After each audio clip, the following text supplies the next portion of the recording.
जय श्री कृष्णा, जय श्री राम, जय श्री राधे राधे, जय श्री महाकाल। इस प्रवचन में आपको श्रवण कराएंगे मानधाता की संतति, त्रिशंकु का स्वर्गारोहण तथा सगर की उत्पत्ति और विजय। अब हम मानधाता के पुत्रों की संतान का वर्णन करते हैं। मानधाता के पुत्र अम्बरीश के यूनास नाम का पुत्र हुआ, उससे हरित हुआ, जिससे अंगिरा गोत्रीय हरितगण हुए। पूर्व काल में रसातल में मोन्ने नामक 6 करोड़ गंधर्व रहते थे। उन्होंने समस्त नागकुल के प्रधान रत्न और अधिकार छीन लिए थे।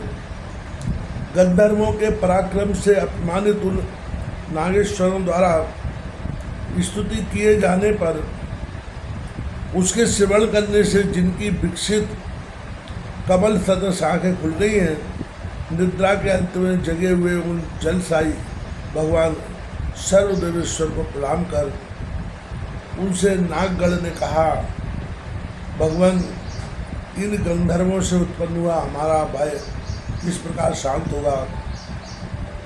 तब आदि अंत रहित भगवान पुरुषोत्तम ने कहा, युवदास के पुत्र मानधाता का जो कुरुकुल नामक पुत्र है, उसमें विशिष्ट होकर मैं उन संपूर्ण दुष्ट गंधर्वों का नाश कर दूंगा। यह सुनकर भगवान जलसाई को प्रणाम कर समस्त नागाधिपतिगण नागलोक में लौट गए और कुरुकुत्स को लाने के लिए अपनी बहन एवं पुरुकुश की भार्या नर्मदा को प्रेरित किया। तदनंतर नर्मदा पुरुकुश को रसातल में ले आई। रसातल में पहुंचने पर पुरुकुश ने भगवान के तेज से अपने शरीर का बल बढ़ जाने से संपूर्ण गंधर्वों को मार डाला और फिर अपने नगर में लौट आए।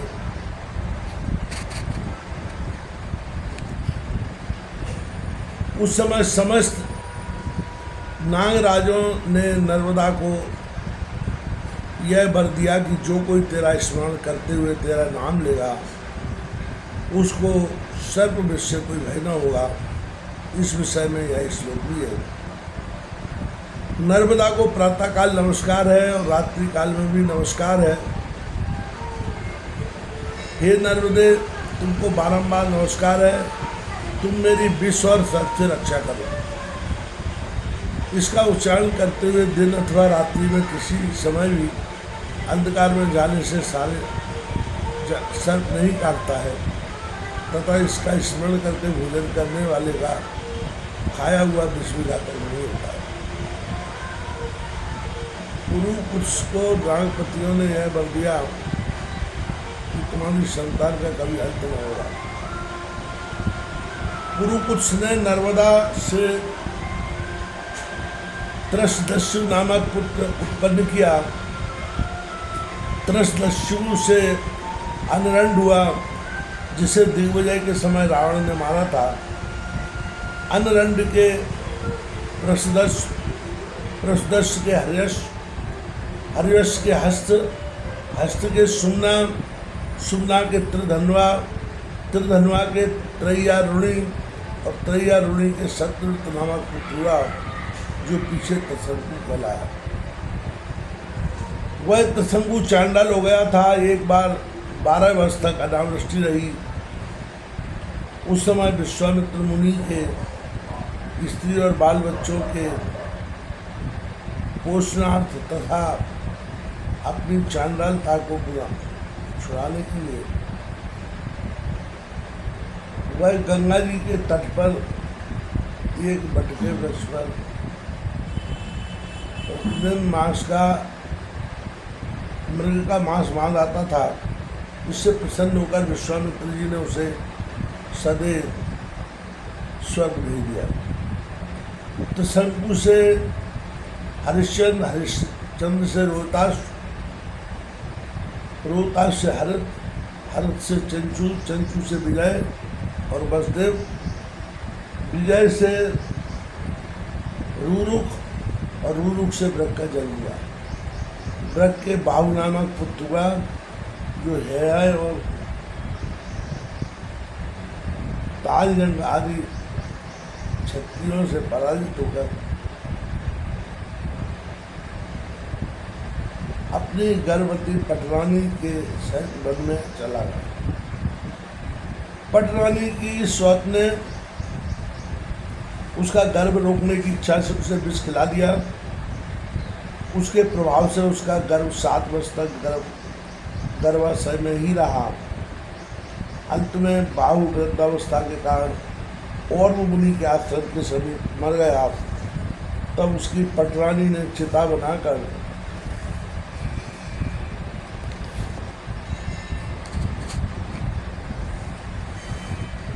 उस पर पति का शव स्थापित कर उसके साथ सती होने का निश्चय किया।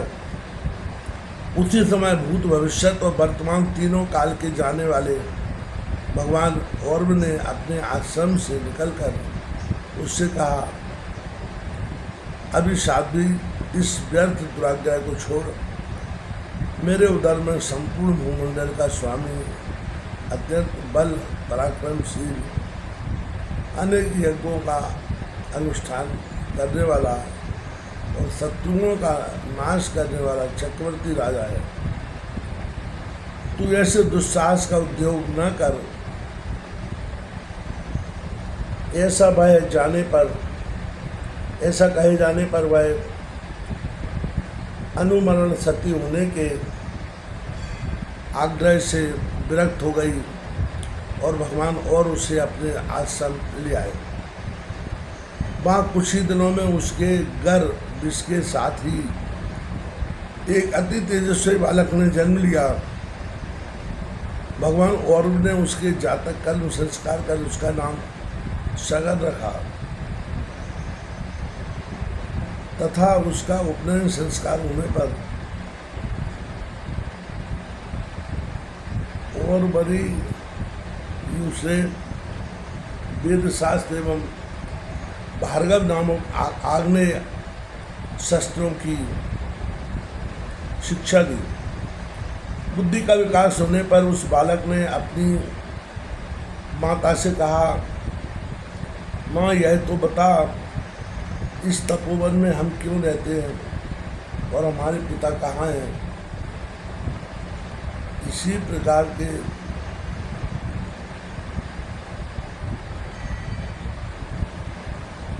और जीते जी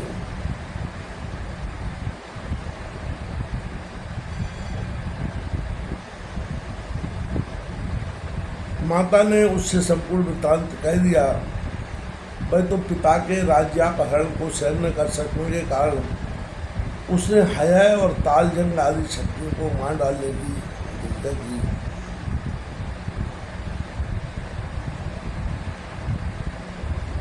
और प्राय सभी हया एवं तालजंग वंशीय राजा को नष्ट कर दिया। उनके पश्चात शक, यवन, कामबोल, पारद और पहवगण भी हताहत होकर सगर के कुलगुरु वशिष्ठ जी के शरण में गए। वशिष्ठ जी ने उन्हें जीवन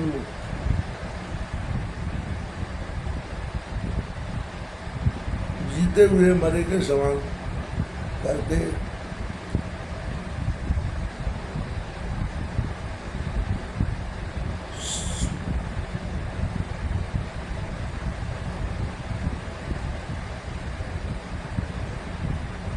सगर से कहा, बेटा इन जीते जी मरे हुओं का पीछा करने से क्या लाभ है।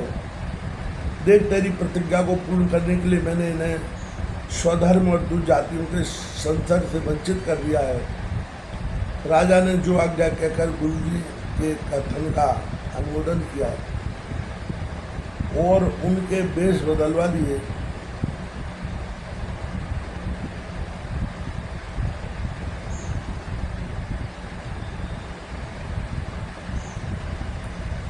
उसने यज्ञों के सिर मुंडवा दिए और सबों को अर्धमुंडित कर दिया। पादों के लंबे लंबे केस रखवा दिए, पैरों के मूछ दाढ़ी रखवा दी तथा इनको और इनके समान अन्य क्षत्रियों की भी स्वाध्याय और वशटकार आदि से बहिष्कृत कर दिया। अपने धर्म को छोड़ देने के कारण ब्राह्मणों ने भी इनका परित्याग कर दिया, अतः ये म्लेच्छ हो गए। तदनंतर महाराज सगर अपनी राजधानी में आकर अप्रतिहत सैन्य से युक्त हो इन संपूर्ण सत्यदूतवादी